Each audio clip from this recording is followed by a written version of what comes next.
Hey there, folks. It's Tyson, and I'm coming to you not from the basement workshop, but today we are upstairs in the fun zone. I've got the record player here, I've got the piano in this room, and this is where we do the show what you know and the word up lessons. So it's a comfy space for me. I hope you're happy to be here too. I know I sure am. And today we are going to talk a little bit about guitar. So I'm a teacher, yes. I think I'm a pretty good teacher. When it comes to guitar playing, I'm medium. I enjoy playing guitar. I'm not an expert, but I thought I would try to teach you a little bit about what I know about guitar. And that way, over the break time, you can have some fun because I know some of my students have a guitar at home that they can play around with. And maybe you can learn a thing or two and show me or show the rest of the students when you get back after the break. So we're going to talk a little bit about tuning your guitar. We're going to talk about a couple chords that you can play and just some of the different parts of the guitar here too. So like I said, I'm not a music teacher. I just know some of the basics and I want to share those with you today. If you want, you can definitely find videos on YouTube with more detail from people who are more experienced teaching guitar or teaching music. So maybe this will get you excited and you want to check some of those out too. So let's get started talking about our guitar here. Most people know a guitar has 6 strings. So let's hear them. We got 1, 2, 3, 4, 5, and 6. Very cool. So if we strum them open, it's not actually a chord. It might not sound that great, but it's kind of nice. Let's hear it. Cool. All right. So we've got the 6 strings, and then let's talk about this at the top here. At the top, this is called the headstock. And on the headstock, we have 6 different pegs or knobs here. And these are called the machine heads. So this is actually what makes the string looser or tighter and changes the pitch or the sound of the string. So that's what we use when we're tuning the guitar. And I'll show you on my high E string here. This is a tuner that actually measures vibrations. So that's pretty cool, but you're going to see a letter come up at the top here, and let's see what we get here. Okay, so that's our E string. You see the letter E, and let's see if we tune this or turn it, what's going to happen.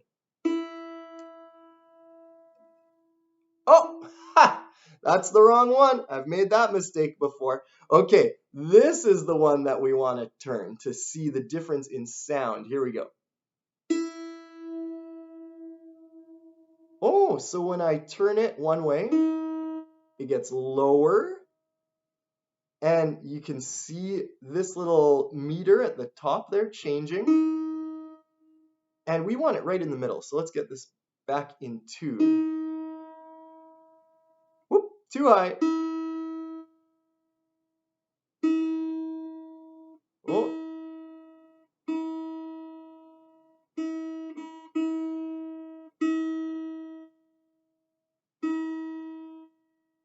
Boy, I'm having a tough time with that. Okay, well, I'll make sure that I get it in tune before I start playing. But that's something else that's really important. You always want to make sure your guitar's in tune. Oh, what's going on? Let's see here. I think I messed with this string here.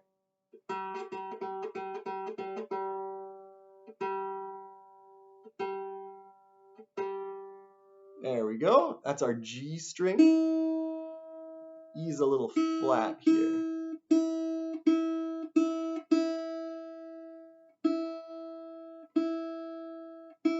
Bing. There we go. Here we go.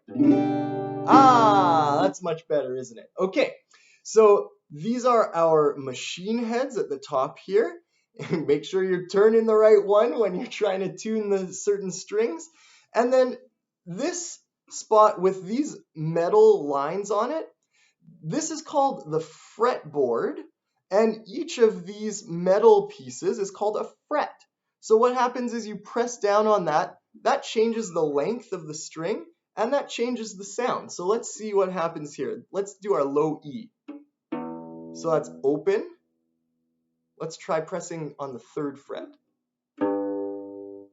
So it gets higher. So when the string gets shorter, the sound or the pitch gets higher. Check it out. Woo, cool.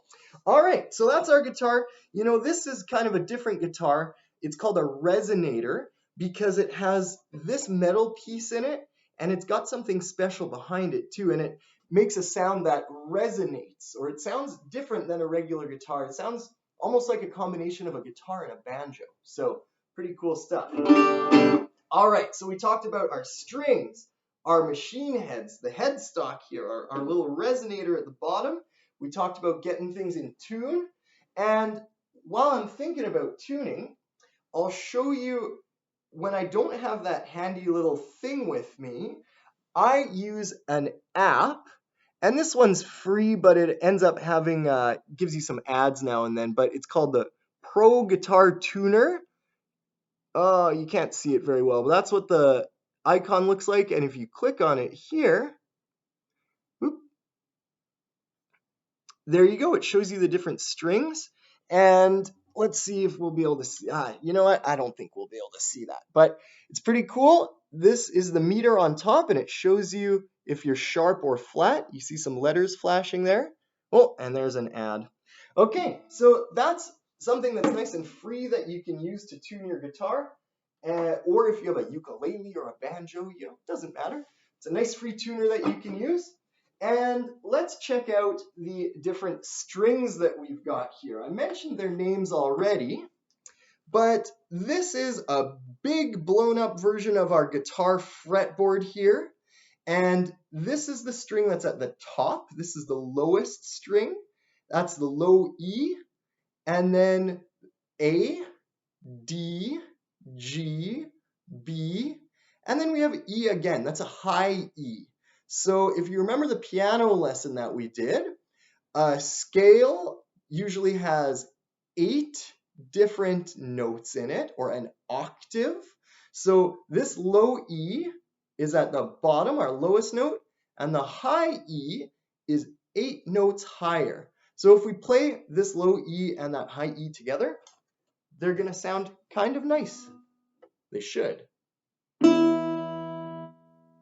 There you go, 1 octave between them. Low E, high E. Cool. All right.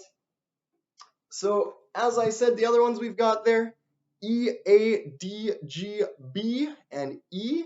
You don't necessarily need to know that, but this is called standard tuning. There are different kinds of tuning depending on how you're playing, what style you're playing, that kind of thing. But this is the standard one, the common one that people go with.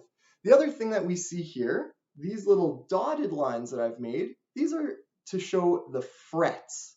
So those are the different frets, and we're going to see which spots we're going to press on to make different chords. So the first chord that we're going to check out is the G chord. I'm going to show you what it looks like, let you hear how it sounds, and we'll talk about how to make it. So I've got 1 finger on my 3rd fret. Remember, this is the high E string. I have another finger on the 3rd fret. That's my B string. And then I'm going to go to the 2nd fret on almost the lowest string. This is the 2nd fret on the A string. And then I'm going to take my middle finger and we're headed back to the 3rd fret on the E string. So that's what it looks like. I know it's kind of hard to see with my fat fingers in there. And this is how it sounds.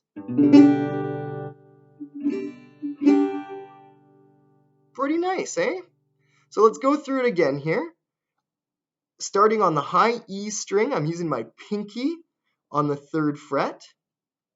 I'm using my ring finger also on the 3rd fret on that B string. I've got my pointer finger on the 2nd fret on the A string, and my middle finger on the 3rd fret on the low E.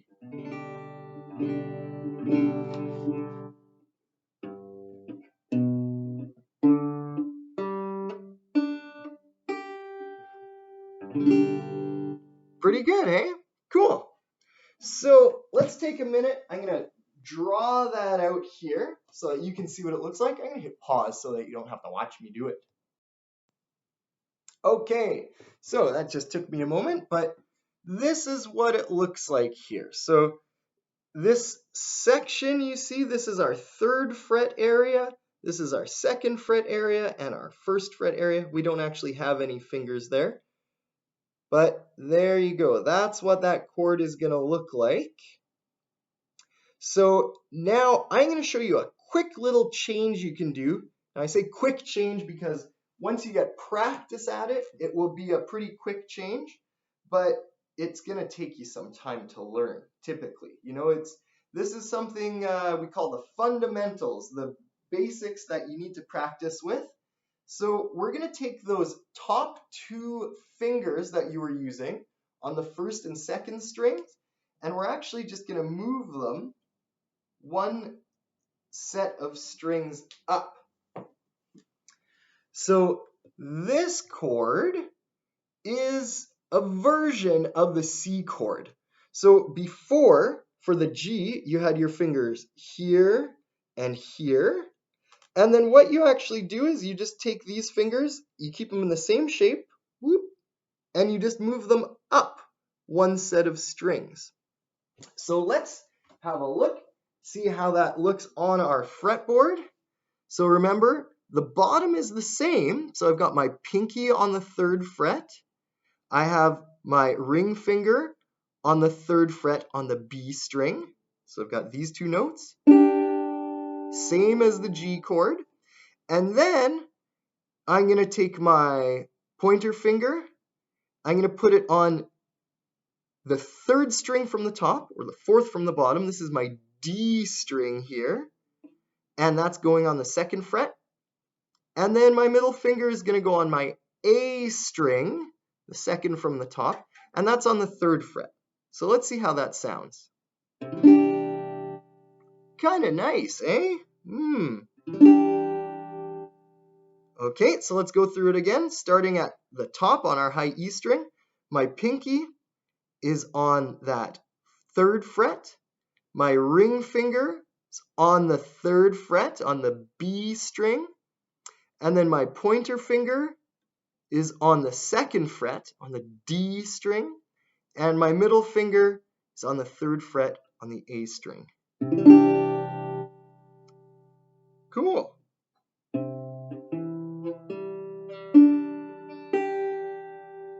Now, I said this is a version of C. It's different than just a regular C chord, but the reason I'm showing you this one is because it's very easy to switch from the C and then move your top 2 fingers back down for a G chord.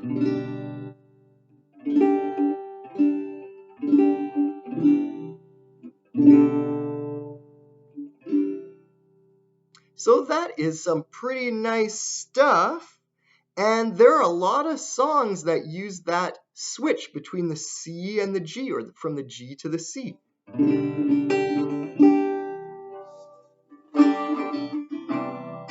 There's a Tragically Hip song that a lot of people know. Sundown on the Paris of the prairies, weekends of all treasures buried. So that's just G and C. Sometimes all you need is 2 chords. Now I'm going to show you one more, because if you remember, when we talked about piano, we saw this little doohickey, right? 1, 4, 5. So the 1 chord in this case is our G. The 4 chord is the C. So what's 1 letter higher than C? I was going to say count up, but think about the alphabet. We have G and then A, B, C. Wait a minute. G, A, B, C. Yeah, that's right, 4. And then after C is D. So we're going to check out the D chord here. And that's almost the same. Well, it's not almost the same, but some of your fingers stay in the same spot. So this is what the D chord looks like. The way I play it, I'm going to use my middle finger on the second fret of the top, that high E string.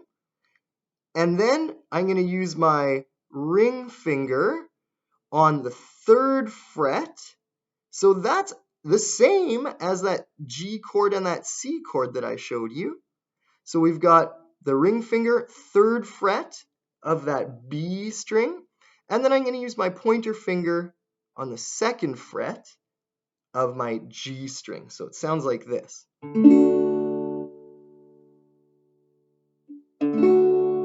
Pretty nice. Let's hear one at a time. Now this is my D string, that's open. So I'm going to play that as part of my D chord.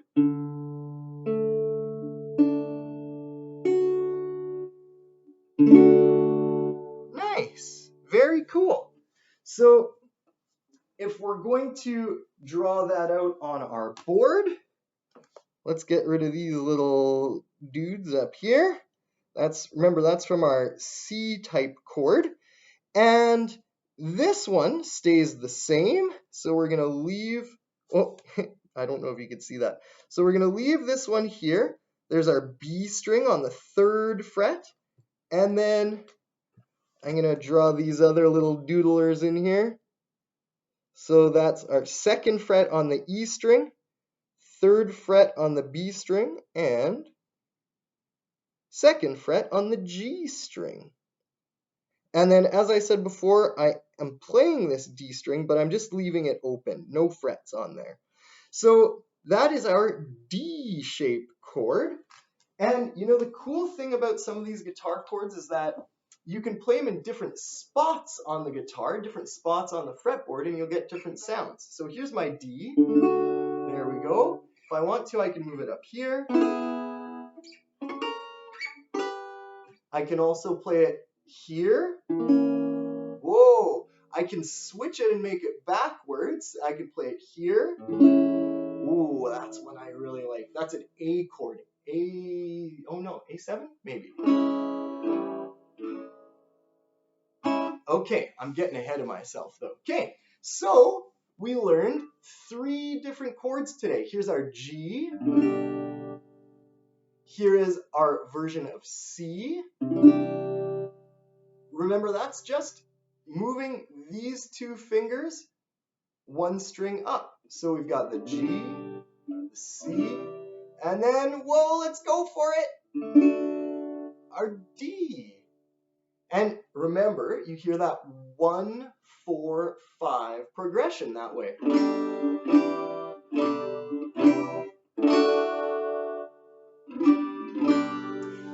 I love the 1, 4, 5. There are lots of different rock and roll songs, lots of blues songs, jazz songs. Super fun to play that stuff.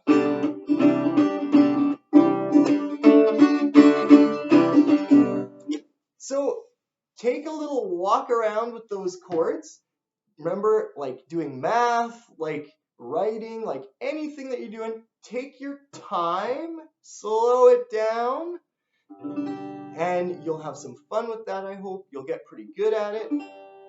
And that hardest one is the change from G or C up to D. So take your time, just relax, and you'll get it. Now, the other thing, last thing I wanted to show you, because I know a couple of my friends out there have harmonicas, or some people call it a harp or a mouth organ. So I wanted to show you, you've got some numbers along the top here. You see 1, 2, 3, 4, 5. And same thing with harmonica. That 2 hole is really important. And then that 4 hole is really important for that 1, 4, 5 progression. So I'm going to actually, what's called draw. I'm going to suck in on that number 2 hole. And then I'm going to blow out on the number 4 hole. And then I'm going to suck in on that number 4 hole. That's going to give us the same kind of sound or same chords that we were playing on the guitar here. So here's drawing or sucking on number 2. And then let's check out blowing on number 4. So that would be like our C chord. And then let's draw or suck in on number 4. So you get that same progression, 1, 4, 5.